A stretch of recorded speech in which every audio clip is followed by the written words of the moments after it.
આપનું નામ? જી, પદ્મિની બાવાળા. આજે સાયબર ક્રાઇમમાં ફરિયાદ કરવા આવ્યા છો, શું વિગત છે? જી, અત્યારે જ મને કલાક પહેલાં એક મેસેજ આવેલો છે કે પદ્મિનીબાએ જે આંદોલન ચાલુ કર્યું તો મેં 800 મહિલાઓ પાસેથી મેં 1200 રૂપિયા લીધા અને એ 1200 રૂપિયા લીધા 800 મહિલા પાસેથી અને 9,60,000 રૂપિયા મેં ભેગા કરેલા છે. તો કોઈ પણ એક મહિલા મારી પાસે આવે સાબિતી લઈ કે ભાઈ પદ્મિનીબાએ 5 રૂપિયા પણ અમને આપ્યા, મેં અમારી પાસેથી લીધા છે.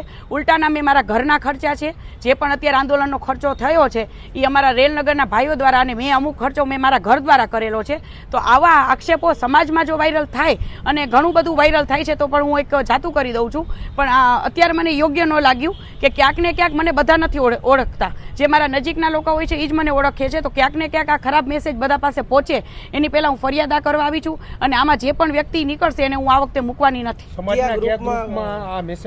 સમાજના રાજકોટ મહિલા સંકલન સમિતિ માંથી આ મેસેજ વાયરલ થયેલો છે. સંકલન સમિતિના ગ્રુપમાં વાયરલ થયો છે. કોના નંબર માંથી વાયરલ થયો છે? કોઈનું નામ સામે આવ્યું છે? શું કહેશો? જી ના, એ તો મને નથી ખબર કે કોના દ્વારા, પણ મને રેખાબા વાઢેનો ફોન આવ્યો કે દીદી આ મેસેજ સંકલન સમિતિ રાજકોટના મહિલા ગ્રુપમાંથી આવેલો છે આવો મેસેજ.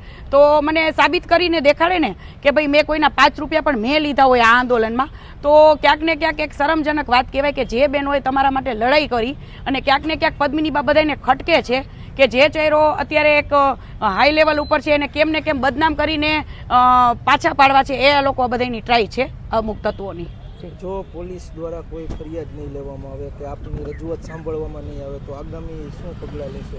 જી ના, મારી મેં વાત કરી જ લીધી છે એટલે મારે ફરિયાદ કરવાની જ છે અને ફરિયાદ લઈ જ લેશે, નહીંતર હું એમાં પણ મારો વિરોધ દર્શાવીશ. શું કહેશો, જે નામ સામે આવશે તેના પર કઈ પ્રકારની કાર્યવાહી કરવાની માંગ કરો છો? ના, આ વખતે હું એ લોકોને કોઈ રીતે મૂકવાની નથી. અત્યાર સુધી જે 10 વર્ષમાં મેં સેવા આપી છે, મેં ને મારી એક્ટિવ મેમ્બરે, આજે મારા મેમ્બરોને પણ ક્યાંક ને ક્યાંક દુઃખ લાગી રહ્યું છે કે અડધી રાતે એ મારા વિશ્વાસે મારા ભેગા આવતા હોય છે અને મારા મેમ્બરો હંમેશા મારી સાથે હોય છે. તો અમને બધાને એક ખોટા છાંટા ઉડાડે છે આવા લુખ્ખા તત્વો કહીને આપણે, કે જે સમાજના આવા તત્વો છે કે જેને ક્યાંક ને ક્યાંક અમારી પ્રત્યે કોઈ પણ હોય તો સામે આવીને બોલો. બરાબર, પાછળથી આવા મેસેજ વાયરલ કરો છો ને તો તમે ગરાસિયા લેવા કેવા લાયક નથી.